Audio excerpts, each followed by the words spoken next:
nyongera okwebaza emirimu gy'osobodde okuba ng'okola akawungeza ku nnaku olwaleero gwali ku motion media nakugamba ensonga zikwatagana ku misango egiri mu kooti ezitali zimu mu Uganda nga tusobola okutuukawo tugenda kuba tukutuusaako buli musango ogw'enkizo naddala okukwata ku muntu wa bulijjo. Kaakano wabula gwe nkubuulira buulizi ayina omwana ayagala osoma ebyamawulire, ayagala osoma ebya TV, mala nini kusoma bya kufumba, mala nini kusoma bya nyambala, mutwale ku ssomero limanyikiddwa limu eritendekero lya RTF lisangibwa wali Wakiso Namusera ku luguudo lwa Hoima Road.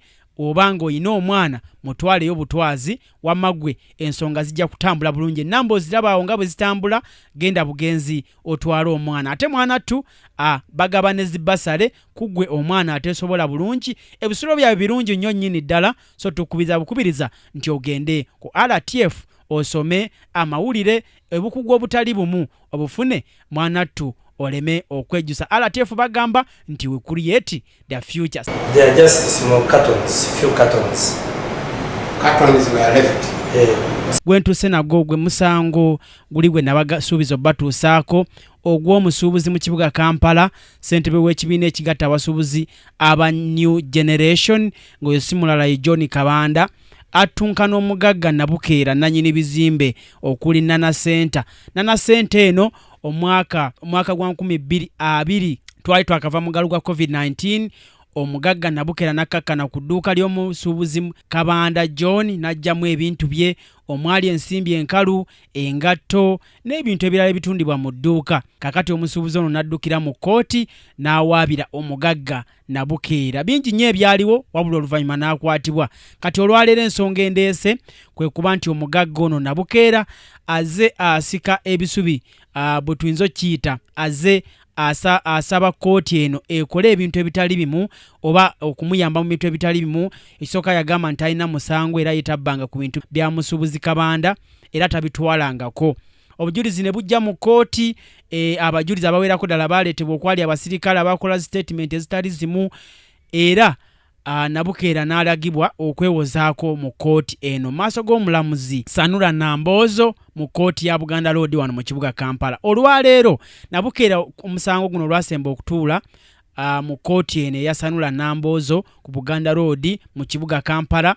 Abasuubuzi bajja mu bungi wabula Nabukeera basooka ne bamukakasa nti alina omusango ogwekoowozaako nga bwe nkutegeezezza. Kaakati olwaleero Nabukeera yavaayo n'asaba kooti eno nti atulaba oba awuliriza story eno. Muganda wa Kabanda amanyikiddwa nga Mbalira Joseph y'omu ku bajulizi abaawa obujulizi mu musango guno era nga yali mujulizi namba 2 oba mujulizi ow'okubiri. Kati Nabukeera kigambibwa nti yandibanga yawa omuvubuka ono ssente olwo n'amusuubiza nti ajja kudda mu kkooti ajungulule obujulizi obwo bwe yawa. Mbalira Joseph nga muganda wa Kabanda ddala amuddako yali aguliriddwa Omugagga ng'amugambye waayikyusa ebigambo ebyo birye osobole okudda ku sayidi yange omusango nguwangule ngenda kuwa kyonna ky'oyagala. Kaakati Nabukeera naye n'addukira mu kkooti ng'ayita mu bannamateeka be abakulembeddwamu Mark Dusman Kabega n'abalala ne basaba omulamuzi nti ekkooti ebakkirize omujulizi ono namba 2 Mbalira Joseph muganda wa Kabanda akomewo mu kkooti eno awe obujulizi. Olwaleero kkooti lwebadde ina okusalawo oba omujulizi ono namba 2 akomawo mu kkooti. Omulamuzi Sanura nambozo ategeezezza nti enjuyi zombi zaawaayo okuwumbawumba kwazo era ng'olunaku olwaleero ng'ennaku z'omwezi 16 omwezi ogwa January omwaka 2024 omulamuzi asazeewo bw'ati okusinza ku ludda oluwaabi musango guno lwaleeta okwemulugunya kwalyo nga lugamba tekikkirizibwa mu mateeka nga lukulembeddwamu munnamateeka wa gavumenti oba omuwaabi wa gavumenti mu musango guno Alani Mukyunguzi, ng'oludda lw'Omugagga Nabukeera lugamba nga lukulembeddwamu Mark Dusman Kabega nti babakkiriza omujulizi ono akomewo mu kkooti addemu obujulizi bwe era bajja mubuuzayo ebibuuzo ebirala 3 byokka era nga baagala nti sayidi ya Kabanda tebaako ekibuuzo kyebuuza omujulizi ono. Oyinza okubuuza lwaki, katugende mu maaso. Kaakati olwaleero kkooti esazeewo bw'eti omulamuzi agambye nti mu kuddamu kw'ebyo ebyali bisabibwa kkooti eno okuva eri oludda oluwaabi mu musango guno nga lukulembeddwamu Alani Mucunguzi nga bwe nkutegeezezza lwagamba nti mu mateeka ga Uganda oba mu mpozesa y'emisango omuntu singa ajja naawe obujulizi mu kkooti n'abumalayo enjuyi zombi ne ziweebwa omukisa ne zibuuza ebibuuzo omujulizi oyo takkirizibwa kuddamu mu kkooti okuggyako nga kkooti n'omulamuzi nga yasazeewo ayite omujulizi oyo ng'alina ebimu by'ayagala okunnyikira okumanya. Era agambye nti mu kawaayiro namba 10 mu mateeka agafuga abalamuzi ba kkooti zino ezisookerwako etteeka eryo baliyita Magistrate Court Act akawaayiro namba 10 oba article 100 nti kalambika bulungi nnyo nti okuggyako nga mulamuzi yakikoze ekyo mpaawo muntu mulala ayina buyinza kuyita mujulizi komawo mu kkooti. Angoria Joseph for the accused person submitted that the senior state attorney Mr. Mucunguzi is not aware of the testimony that PW2, a brother to the complainant, Kabanda John, will testify to, and so he cannot determine the prejudice of such evidence unless the same is presented to court.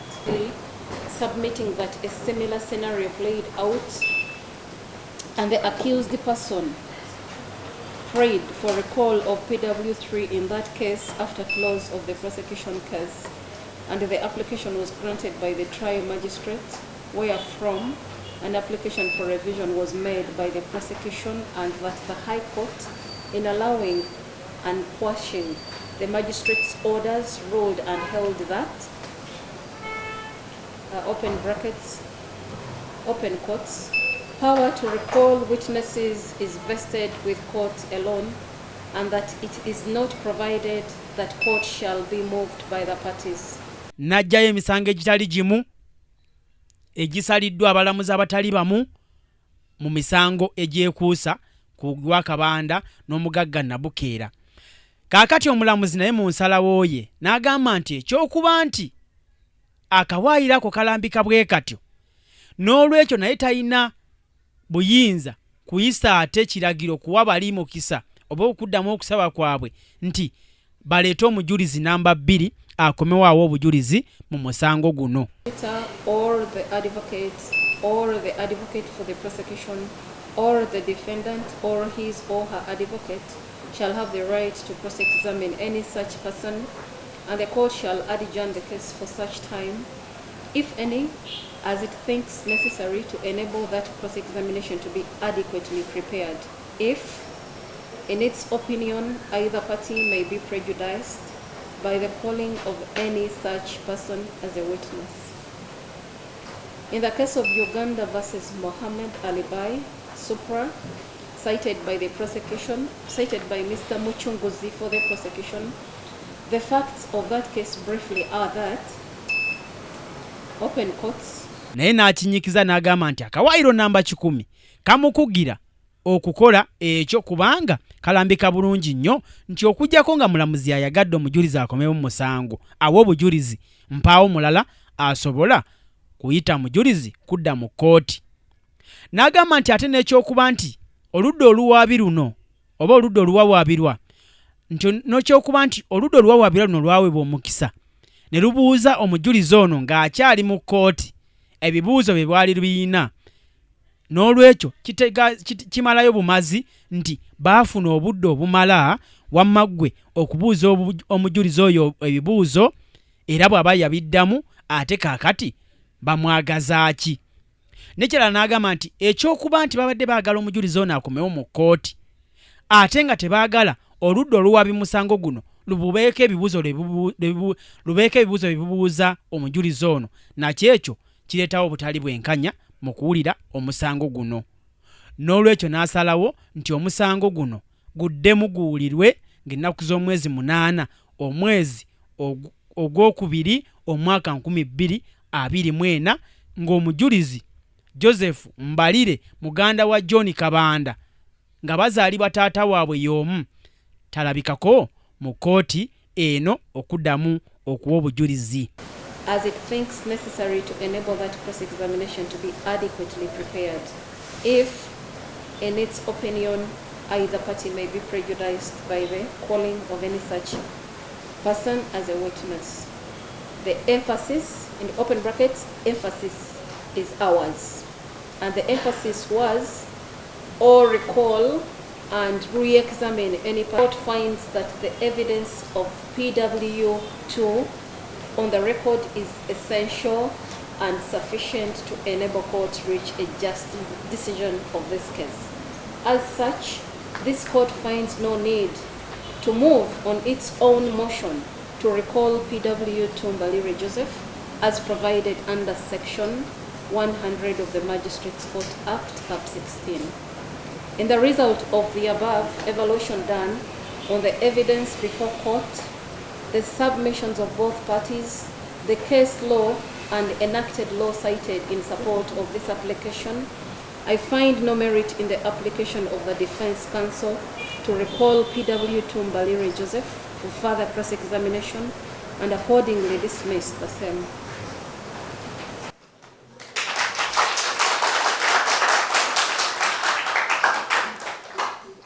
Ebyo nga bwe bityo biri abasuubuzi abadde abangi mu kkooti eno babadde basanyufu nnyo era balabise nga kamwenyumwenyu kabali ku matama. Badde nga ziziyizibwa nti bamanipulatinga abandi badde bakiggusa naye ku luno kyakola bulungi nti kyakwata ku kyamaani waffe nga tasobola kutuvaamu nga ffe abasuubuzi era abasuubuzi tuli basanyufu nnyo abasuubuzi nimbye abasuubuzi basanyufu nnyo. Rashid Mwanje ndi musuubuzi nenze nsooka kwebaza Mukama Katonda okuba nti balooya b'omukazi ono ate baateekayo application yeeyo enkima gyeyongera okulinnya omuti gyekomukunama kuba beewaddeko obujulizi nti ffe tutambulira mu kugaba nguzi tweza kudira mu bujulizi yakuwaako obujulizi aye n'ogamba abaana tusaba tusaba ate tumuleete ekyo kyennyini oba weewaddeko obujulizi nti namuguliridde nsaba mukkirize muleete. Abooluganda twebaze Mukama Katonda ekibakozesezza kubawanguza buno obuwanguzi bwaffe ebyebyange.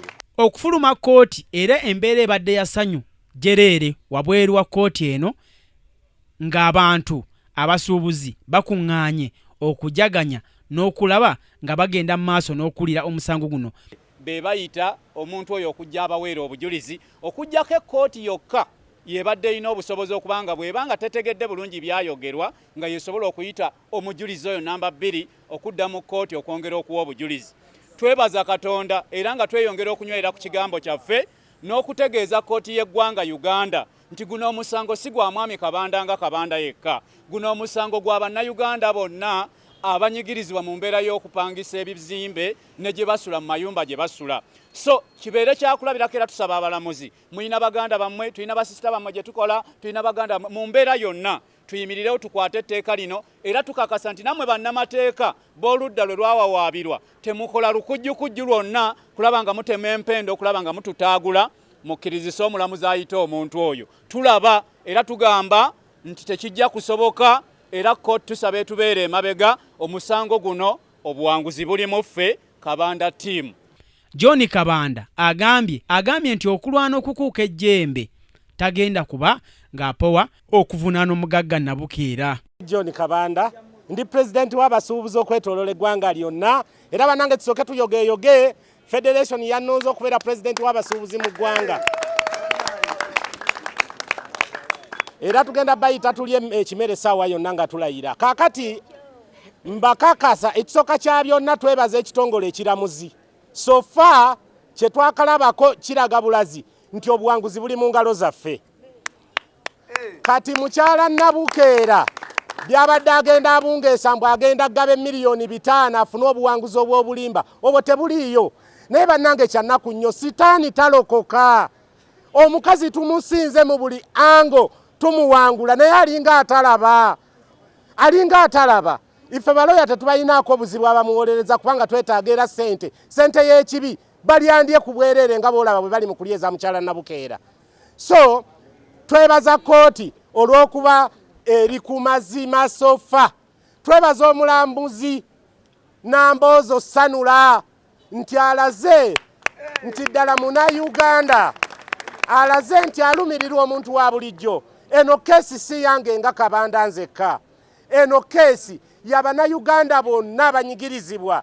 Tuli mu ggwanga eribadde linyigiriza omuntu owa wansi, omuntu atandikirwako. naye omulamuzi akulaga nti kantambule n'abo abanyigirizibwa mu butuufu ng'ebintu ebirina okutambula. So tuwe essuubi abasuubuzi bannayuganda bonna gye bali okutandikira ku oyo w'omukyala atunda akabiriiti n'atatunda naye ng'oli nga akuzaala musuubuzi obanga essaawa yonna ojja kujja mu busuubuzi muyina okwagala ennyo isu eno. Abasuubuzi badde bangi bagambye nti ekisooka omusango guno gutuuse ne mu famire gubadde gwawudde mu famire y'abakabanda we gubadde gutuuse nti ate muganda we yennyini akomewo mu kkooti eno awa obujulizi ku muganda we nti munnange famire ebadde yeyuzizzaamu. Nze famire yange njagala nnyo era muganda wange mbadde mbeera naye nga nkola naye bano basuubuzi nga bamulaba nga muyamba nako asobola okuba naye ssente bambi zisobola okukyusa omuntu. Kati omukyala omulaba mukyala atambula ne sitaani akkiririza masitaani alowooza nti sitaani asobola okuwugula omuntu n'akola ki. So mbadde mbasaba bassebo ne bannyabo nti omuvubuka oyo ate temumuwalana abamukozesa ensobi be banaabaani mukyala Nabukeera Mugagga aleeta ssente kwata ssente ojja oyogere bino kwata ssente ojja oyogere bino naye Katonda atulaze nti atambula naffe. Bagambye nti okufa n'obutanyagwa abagagga mu kibuga bonna beefuddemo okugobaganya abasuubuzi ne bawamba emmaali yaabwe bubakeeredde. Nti abantu abamu abagagga mu kibuga si bagagga lwa buntu bulamu lwa kunyaga baavu kunyaga banaku ye n'agaggawala naye nga tekigasa enkya onyaga omuntu n'addayo ku ziro ng'ate naye yakola akasente ke asobole okubaawo. Abasuubuzi abadde wano abamu nga bamenyeddwe amaduuka bayitirivu nnyo naye twebaza chairman waffe Kabanda okuvaayo abasuubuzi baali batya kuba omugagga bandibadde naye baamugulirira oba baamuziyizaziyiza ne bamuwa kasente eyo naye chairman yeewaayo nga chairman nakkiza n'agamba nedda eno ensobi gye bazze bakola bazenga bazikola abasuubuzi engeri gye bakwata ku ye ku luno n'agamba nedda chairman tukwebaza okutubeererawo. Atuwuliriza era alaba motion media nkwebaza ne sekwebaza yenna era tojjanga okwo beerako ng'ogoberera Ssaabasajja Kabaka wangaale mweraba.